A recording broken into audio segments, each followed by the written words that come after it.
नई कहानी देखने के लिए चैनल को सब्सक्राइब करें और बेल आइकन दबाना ना भूलें। तुलसी देवी बढ़ती हुई उम्र के साथ और भी ज्यादा सुंदर होती जा रही थी और उसकी सुंदरता में चार चांद लगाने का काम करते थे उसके लंबे घने काले काले बाल। तुलसी देवी के घने बालों की चर्चा पूरे मोहल्ले में हर तरफ थी। हर कोई उसके बालों का राज जानना चाहता था। तुलसी देवी की बहू काम्या, जो कि सास के सुंदर बालों की सुंदरता को देखकर उससे थोड़ा जला करती थी। ऐसे ही एक दिन तुलसी देवी नहा धोकर शीशे में देखकर अपने बालों को संवार रही थी। तभी उसकी बहू वहाँ आती है और अपनी सास से कहती है, माँ जी क्या बात है, जैसे जैसे आपकी उम्र बढ़ रही है आपके बाल और घने होते जा रहे हैं। हाँ बहू, एक औरत की सुंदरता उसके बालों से ही नजर आती है। मगर माँ जी आपके इन सुंदर बालों का राज क्या है, मुझे भी बता दो। ये कोई बच्चों का खेल नहीं है। अपनी सास के बालों की तरह तुझे भी अपने बाल उसके जैसे करने हैं। अरे बता दोगी तो क्या आपके बाल झड़ जाएंगे? बाल झड़ेंगे तो नहीं, मगर बता दिया तो तेरे बाल भी घने और काले लंबे हो जाएंगे, जो देखकर मुझे अच्छा नहीं लगेगा। रहने दो, मुझे नहीं जानना आपके बालों का राज। हाँ वैसे भी तुझे बता भी कौन रहा है। तुलसी अपने काले घने बालों का राज किसी को नहीं बताती थी। ऐसे ही एक दिन उसके घर पर उसकी सहेली विमला आती है और विमला अपनी सहेली तुलसी से कहती है, अरे तुलसी जरा अपनी बहू से कहकर चाय पानी तो मंगा ले। आ गई बेशर्मों की तरह मुंह उठाकर। अच्छा मंगवाती हूँ। बहू जरा चाय लेकर आना विमला आंटी के लिए। हाँ और बता बहन, सब बढ़िया? सब ठीक है, तू बता। हाँ हाँ सब ठीक है। अरे तुलसी तेरे बाल तो पहले से भी ज्यादा सुंदर हो गए हैं, ऐसा क्या करती है? बस बस सब ऊपर वाले की देन है। समझ नहीं आता, ये ऊपर वाला तेरे ही बालों पे क्यों मेहरबान है? हाँ ये तो लोगों के कर्मों के ऊपर है ना। तभी वहाँ काम्या चाय लेकर आती है और अपनी सास की बात सुनकर मन में कहती है, हाँ हाँ ये बुढ़िया क्यों बताएगी अपने बालों का राज। अरे चाय देना आंटी को। हाँ हाँ माँ जी। अरे वाह बहू, चाय तो बढ़िया बनाई है तूने, शुक्रिया आंटी जी। चल अब जा यहाँ से, थोड़ी सी तारीफ क्या कर दो, महारानी सर पे नाचने लगती है। अरे तुलसी तू भी ना बच्ची है, ऐसे कौन करता है? चल अब तू मुझे मत समझा, और बता तू। यार बस एक बात कहूँ, जानना तो मैं भी चाहती हूँ कि आखिर तेरे इन काले बालों का राज क्या है? देख ये राज तो मैं किसी को नहीं बताती, तो तू किस खेत की मूली है? तेरे जैसी औरत से तो बात करना ही बेकार है, घमंड की दुकान। तो मत करना। विमला अपने पैर झटकते हुए वहाँ से चली जाती है। ऐसे ही समय बीतता जाता है और तुलसी अपने बालों की देखरेख बहुत अच्छे से किया करती। ये सब देखकर उसकी बहू को बहुत जलन होने लगती है, जिसके कारण बहू अपनी सास के जैसे बाल पाने के लिए अपने बालों में तरह तरह के केमिकल्स लगाना चालू कर देती है, जिससे उसके बाल भी अच्छे लगने लग जाते हैं। ऐसे ही एक दिन तुलसी अपनी बहू से कहती है, क्या बात है बहू, अब तो तेरे बाल भी अच्छे लग रहे हैं, क्या बात है? अरे माँ जी आपको क्या लगता है कि आप मुझे नहीं बताओगी तो मुझे पता नहीं चलेगा आपके बालों का राज? हे भगवान, इसको पता चल गया क्या मेरे काले घने बालों का राज? माँ जी हो गई ना आपकी बोलती बंद। ठीक है, अगर तुझे सच में पता लग ही गया है कि मेरे काले बालों का क्या राज है तो यही सही। अब तो मेरे बाल भी आपके बालों से ज्यादा अच्छे हो जाएंगे। अच्छी बात है। ऐसे ही समय बीतता जाता है। दोनों सास बहू के बीच घने बालों को लेकर बहुत बहस हुआ करती। ऐसे ही एक दिन तुलसी के सर में दर्द हो रहा था और वो सोफे पर बैठकर अपनी बहू को आवाज लगाती है और कहती है, अरे बहू कोई गोली दे दे, मेरा सर फट रहा है। आई माँ जी। तुलसी सर दर्द की दवा और एक कटोरे में तेल लेकर आती है। अपनी सास को दवा देकर जैसे ही तेल उसके बालों में लगाने जाती है, वैसे ही तुलसी झन्नाते हुए अपनी बहू से बोलती है, तुझे किसने बोला मेरे सर में तेल लगाने से? और हाँ, बिना पूछे मेरे बालों को हाथ मत लगाया कर। अरे इसमें इतना भड़कने वाली क्या बात है? आप ही ने तो कहा था कि सिर में दर्द हो रहा है, तो मैंने सोचा आपके सिर में मसाज कर देती हूँ, ठीक हो जाएगा। हाँ तो मैंने तुझे बोला था मुझे सर दर्द की दवाई दे, ना कि मेरे बालों में मालिश कर। माँ जी देखिए, इस उम्र में इतना घमंड करना ना बिल्कुल अच्छी बात नहीं है। मेरे बाल हैं ही ऐसे तो घमंड तो होगा ही ना। कोई बात नहीं, घमंड तो रावण का भी नहीं टिका था, तो आप किस रामायण की मूली है? रामायण की मूली? वो मेरा मतलब खेत की मूली। इतना बोलकर काम्या अपने कमरे में चली जाती है और अपने बालों को संवारने लग जाती है।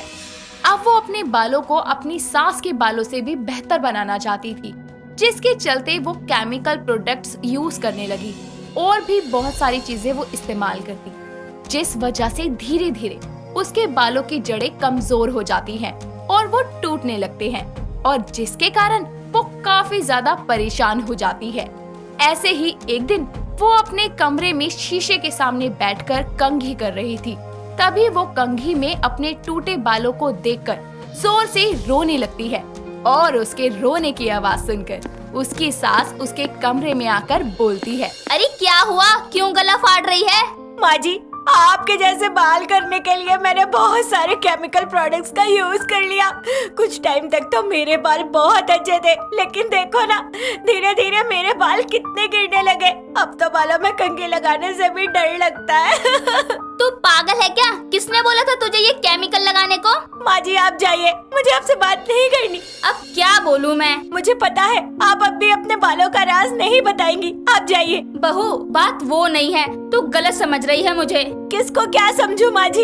इतना बोलकर काम्या खुद को बाथरूम में लॉक कर लेती है, और ये देखकर तुलसी डर जाती है कि उसकी बहू कहीं कुछ कर ना ले। वो दरवाजे को खूब पीटती है, मगर काम्या दरवाजा नहीं खोलती।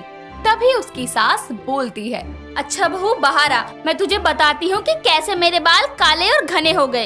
ये सुनते ही काम्या बाहर आती है, जिसके बाद तुलसी बताती है, बहुत पहले की बात है। तुलसी देवी अपने बालों को अच्छे से अच्छा और सिल्की बनाने के लिए कभी कुछ उपाय करती रहती, जिसके कारण उसके बाल और झड़ने लगे थे। धीरे धीरे हालात इतने खराब हो जाते हैं कि उसके सर पर बालों का नामो निशान नहीं बचता, जिसकी वजह से हर जगह उसकी जग हसाई होने लगी थी। इसीलिए वो अपने बेटे के साथ नए शहर में शिफ्ट हो गई, और लोगों की बातों और खुद को मजाक का पात्र बनाने से बचने के लिए उसने अपने सर पर काले नकली बालों की विग लगानी शुरू कर दी, और वो अपने बालों को ना तो किसी को छूने देती और ना ही इस बात का पता कभी किसी को लगने देती कि उसके सर के बाल नकली हैं। ये है बहू मेरे काले घने नकली बालों का राज। मगर माँ जी, आपकी देखा देखी मेरे बालों का तो सत्यानाश हो गया ना। मगर बहू मेरा समय जा चुका है, लेकिन तेरे आगे पूरी जिंदगी पड़ी है, इसलिए तू कल मेरे साथ डॉक्टर के पास चलेगी। ऐसे ही अगले दिन दोनों सास बहू डॉक्टर के पास जाते हैं, जहां डॉक्टर काम्या के बालों के कुछ टेस्ट करती है, जिसके बाद वो उसको कुछ दवाइयाँ, तेल और शैम्पू लिखकर दे देती है और खान पान का खास ख्याल रखने को कहती है। ऐसे ही समय बीतता जाता है और काम्या डॉक्टर के कहे अनुसार सब करती है। कुछ ही समय बाद उसका हेयर फॉल रुक जाता है और उसके बाल काले, लंबे, घने और चमकदार हो जाते हैं। सोनाली एक बेहद ही खूबसूरत, समझदार और इंडिपेंडेंट लड़की थी।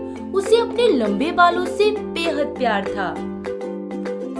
साथ ही वो अपने घर के पास वाले पार्लर में बतौर ब्यूटिशियन काम करती थी। उसकी लाइफ में एक नया ट्रैक आता है जब गोल्डी की एंट्री होती है। गोल्डी डिसेंट सा, समझदार लड़का था। वो एक बैंक में जॉब करता था। उसे सोनाली बेहद पसंद थी। धीरे धीरे सोनाली भी गोल्डी की तरफ अट्रैक्ट होने लगती है, और फिर क्या, कुछ ही दिनों में सोनाली और गोल्डी एक दूसरे से शादी कर लेते हैं। दिन बीतते जाते हैं। अरे सोनाली, जल्दी से रेडी हो जाओ यार। जस्ट कमिंग डार्लिंग, 5 मिनट बस। उफ, तुम्हारे ये 5 मिनट। बताओ ना गोल्डी, कैसी लग रही हूँ मैं? सोनाली, तुम बहुत ही कमाल की लग रही हो, और ये हेयर स्टाइल खूब जच रहा है तुम्हारे ऊपर। ओह, थैंक यू जानू। एक दिन सोनाली अपनी मोना मौसी के घर उनकी एनिवर्सरी पार्टी में जाने के लिए रेडी हो रही थी। जैसे ही वो अपना हेयर स्टाइल बनाती है, उसके ढेर सारे बाल झड़ने लगते हैं, जिन्हें देख वो बेहद परेशान हो जाती है। साथ ही उसे कुछ थकान भी महसूस होने लगती है। तभी गोल्डी उससे बोलता है, अरे मोहतरमा, इन जुल्फों को कब तक संवारती रहेंगी, थोड़ा जल्दी करें। देखो ना गोल्डी, मेरे कितने सारे बाल झड़ रहे हैं। ऐसे तो मैं एक दिन गंजी हो जाऊंगी। अब तो ना मैं तंग आ गई हूँ इस हेयर फॉल से।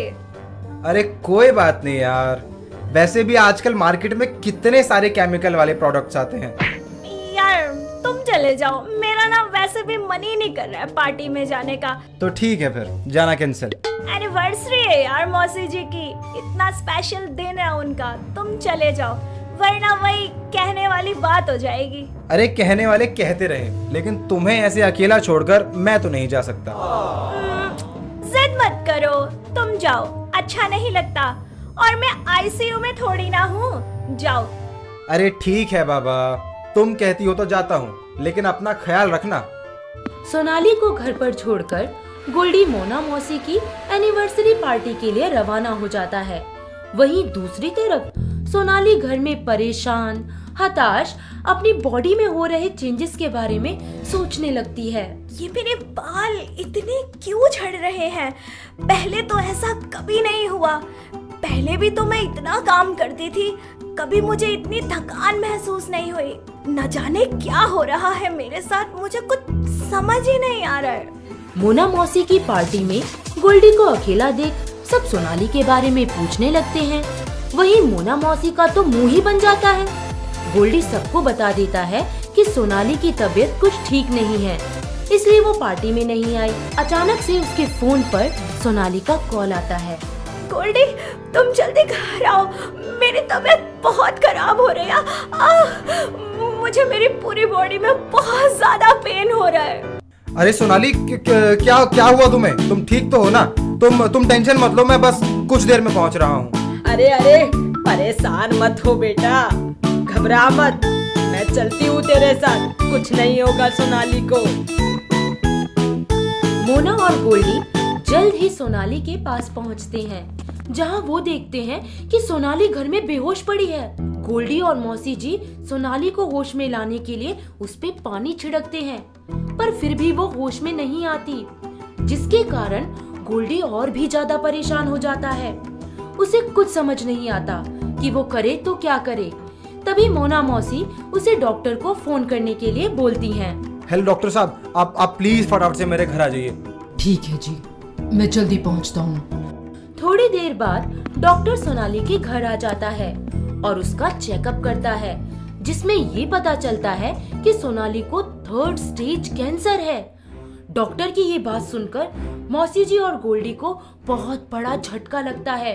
गोल्डी इमोशनल होकर बोलता है, मौसी जी, मेरे सोनाली को कुछ होगा तो नहीं ना? अरे बेटा कुछ नहीं होगा, भगवान इतना निर्दयी थोड़ो ना है, सब ठीक कर देगा वो, तू सब्र कर। मौसी जी, अगर सोनाली को कुछ हो गया ना तो मैं भी जिंदा नहीं रहूंगा। अरे अपने आप को संभाल बेटा, अगर तू ही ऐसे करेगा तो सोनाली को कौन संभालेगा? चुप हो जा, ये मुसीबत के बादल छट जाएंगे। अरे चुप हो जा, देख डॉक्टर भी आ रहा है।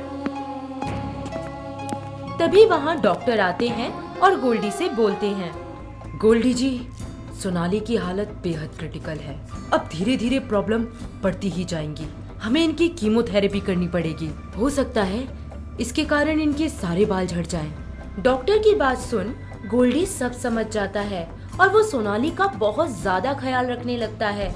वो उसके इलाज के लिए जमीन आसमान एक कर देता है। कुछ ही दिनों बाद वो सोनाली का कैंसर ट्रीटमेंट करवाता है। सोनाली कैंसर से जंग जीतकर वापस नॉर्मल लाइफ जीने लगती है, पर इस ट्रीटमेंट के कारण वो अपने बेहद अजीज बालों को खो देती है और गंजी हो जाती है। एक दिन वो अपने पार्लर की जॉब पे जाती है, जहाँ बैठी कुछ महिलाएं और लड़कियाँ उसके गंजेपन का मजाक बनाने लगती हैं। वो देखो, वो देखो, गंजी पटेल, ए गंजी पटेल, तेरी खोपड़ी में तेल। अरे मोरी मैया, खुद के तो बाल नहीं है, आई बड़ी हमारा ट्रीटमेंट करने। रात टकले, अपना सर तो ढकले। ओए ओए, यो तो टकली है, टकली गंजी। ये तो बड़ी अजीब लगती है, मेरी तो आवाज खराब है, मेरे को मर्द बोलते हैं सब। ये तो गंजा सा सर लिए डोलती रहे यहाँ पे। हाय रब्बा, कितनी अजीब लग रही है, गंजा जा सिर लेकर डोल रही है। लोगों की बातें सुन सोनाली एकदम चुप और हताश हो जाती है।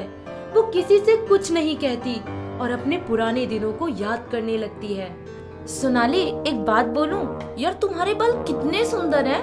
मैं तो भगवान से बस यही प्रार्थना करती रहती हूँ कि मेरे भी बाल तुम्हारे जैसे होते। हाय सोनाली, काश मेरे बाल भी तेरे वांगू होंगे। अचानक गोल्डी का फोन आता है और सोनाली ख्यालों से बाहर आ जाती है। हेलो। कैसी हो डार्लिंग? अरे कुछ नहीं हुआ, मैं ठीक हूँ। थोड़ी टेंशन में लग रही हो, क्या बात है? कुछ नहीं, बस वो। सब समझता हूँ मैं। एक बात बताऊं? हाँ बोलो। तुम ना टेंशन में बिल्कुल भी अच्छी नहीं लगती, सो कीप स्माइलिंग, ओके? सारा काम खत्म करके जब शाम को सोनाली घर पहुंचती है तो अपने पति को गंजा देखकर एकदम से चौंक जाती है। ओह माय गॉड, ये क्या किया आपने? आपने अपने बाल ट्रिम क्यों करवा लिए? अब बात ऐसी है कि घर जैसी है। तुम अपने गंजे पर से दिन ब दिन इतना डिप्रेस होती जा रही थी कि मैंने सोचा मैं भी अपने बाल ट्रिम करा लूं। पर अब लोग मेरे साथ साथ तुम्हें भी गंजा बुलाएंगे। अरे लोगों का तो काम ही है कहना। बाय द वे, मुझे तुमसे मतलब है, लोगों से नहीं। लोगों ने कैंसर को नहीं हराया, मेरी बीवी ने हराया है और मुझे नाज है तुम पर। क्या बात है मेरा गंजा, आजा मेरा बंजा। अपने पति का इतना प्यार और सपोर्ट पाकर सोनाली बेहद खुश हो जाती है। दोस्तों, अगर आपको ये कहानी पसंद आई तो इसे लाइक करें, शेयर करें और कमेंट करके बताएं कि कहानी में आपको सबसे अच्छा क्या लगा।